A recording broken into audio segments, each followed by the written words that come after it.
Sedangkan tujuan pendirian CV adalah untuk mendirikan peluang bagi perseroan untuk ikut menanamkan modal dengan tanggung jawab yang terbatas.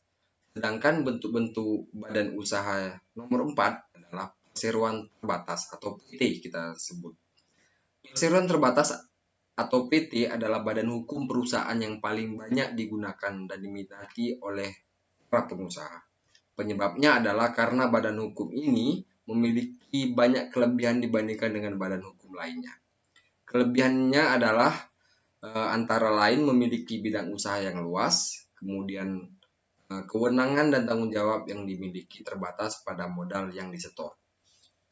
Selanjutnya bentuk-bentuk badan usaha nomor 5 yaitu perusahaan milik negara atau biasa disebut dengan BUMN, Badan Usaha Milik Negara.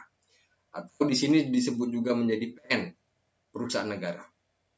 Nah, PN adalah perusahaan yang didirikan berdasarkan undang-undang. Modal untuk mendirikan PN adalah kekayaan negara yang dipisahkan dan tidak dipisahkan atas saham. Perusahaan negara dibagi menjadi beberapa jenis. Antara lain, yang pertama adalah perusahaan jawatan atau PERJAN, singkatan dari perusahaan jawatan. Perusahaan negara yang didirikan untuk pengabdian dan pelayanan masyarakat dengan tetap memegang teguh prinsip efisiensi, efektivitas, dan ekonomis. Sedangkan yang kedua yaitu perusahaan umum, PERUM, adalah perusahaan yang melayani kepentingan umum. Sedangkan yang ketiga, jenis PN, adalah perusahaan perseroan atau persero.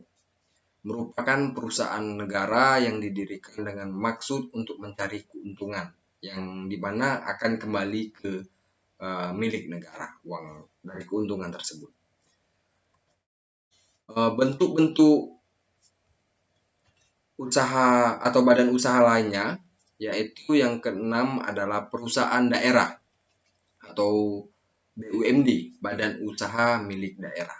Nah, perusahaan daerah merupakan perusahaan yang didirikan dengan suatu peraturan daerah.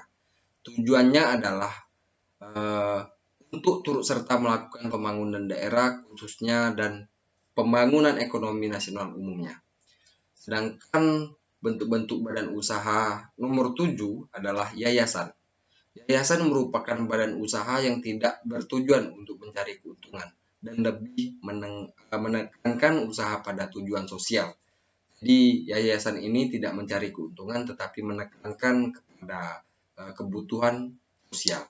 Modalnya berasal dari sumbangan seperti wakaf, hibah, dan sumber-sumber lainnya. Nah, sedangkan yang kedelapan adalah koperasi. Nah, koperasi merupakan salah satu bentuk badan-badan usaha dari beberapa jenis. Menurut Undang-Undang Nomor Koperasi adalah badan usaha yang beranggotakan orang-orang atau badan hukum koperasi dengan melandaskan kegiatan berdasarkan prinsip-prinsip koperasi. Sekaligus sebagai gerakan ekonomi rakyat yang berdasarkan asas kekeluargaan. Tujuan koperasi adalah membangun dan mengembangkan kemampuan ekonomi anggota, pada khususnya, dan masyarakat pada umumnya. Di sini juga terdapat perbedaan usaha kecil dan usaha besar.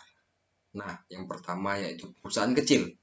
Perusahaan kecil memiliki badan hukum yang jelas, sedangkan wirausaha jarang memiliki badan hukum yang jelas. Itu perbedaannya. Yang kedua yaitu bisnis kecil. Sangat tergantung pada lingkungan pasar, dari sistem manajerialnya, mereka pun berbeda. Sistem manajerial kewirausahaan lebih baik dibandingkan sistem bisnis kecil. Sedangkan yang ketiga yaitu kewirausahaan.